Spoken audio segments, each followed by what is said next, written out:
Hey, welcome to a new series I'm going to call Sound Design Saturday because I still love alliteration and it's just different enough from Foley Friday that I thought it deserved its own section.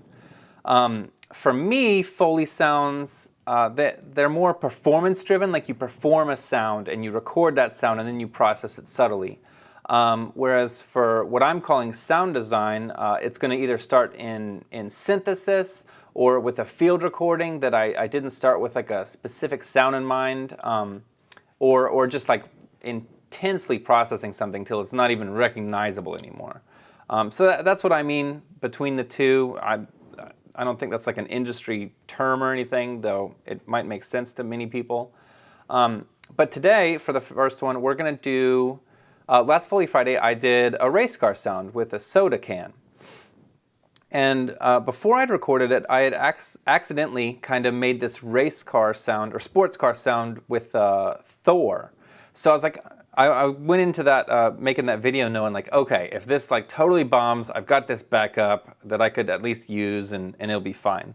But I ended up being really happy with the race car, with the soda can race car sound. But I'm going to go ahead and share this anyway.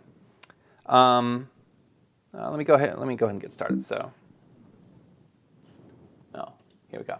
Got to actually be in Reason instead of ScreenFlow. Press F8 to bring up my tool window, and I'm going to bring in Thor. I've got Reason set up so it brings everything in initialized already.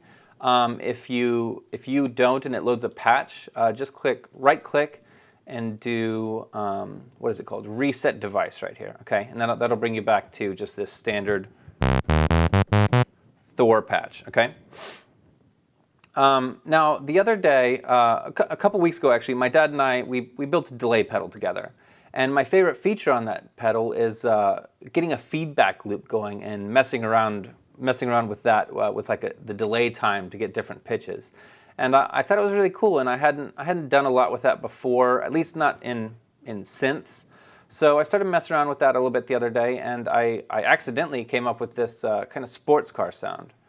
So we're going to go through it, shouldn't take long, and it's kind of cool. So, all right, so we have our initial patch, and I'm going to switch out this oscillator here for a noise oscillator.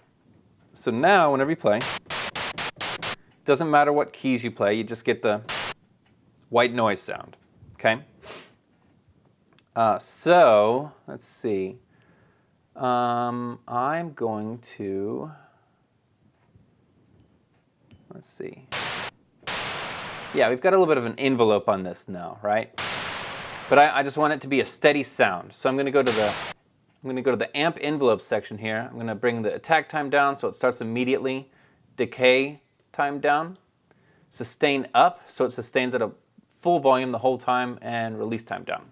So now it just should go, just be solid sound. But it's not, because the filter envelope is also not set that way. So I'm going to do the same thing here. And now we should have just a continuous white noise at a consistent level. Delightful. See? It's already happening. Okay, not really. Now I'm going to turn on chorus. Okay, let's hear that. Interesting. I'm going to turn all the mod stuff down. So rate, amount, I don't want any mod. And I'm going to turn my feedback all the way up, because that's what I was playing with, right? Okay, now I'm going to mess with this delay time to get a different pitch, to kind of perform it a little.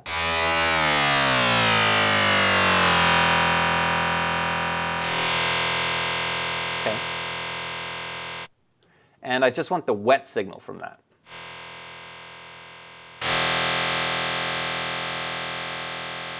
But as you can see, because it's in this long feedback loop, that will just play for forever almost. So what we're going to do is we're going to go to our modulation section here. We're going to select amp envelope. It doesn't actually matter since, well, it does matter. You could use filter envelope also since they're both set the same. But we're going to do amp envelope. We're going to turn the amount all the way up. And we're going to set the destination to our chorus dry wet knob here. So we'll just do that in this drop down menu, which is chorus dry wet. So now when we play, we should get that full wet chorus effect, but then when we stop playing, it'll stop, so we don't have that just continuous sound ringing on forever.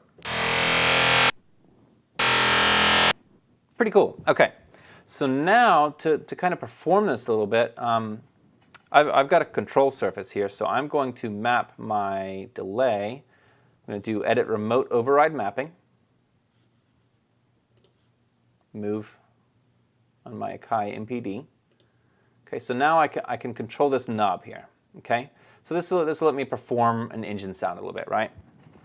So I can do something like this.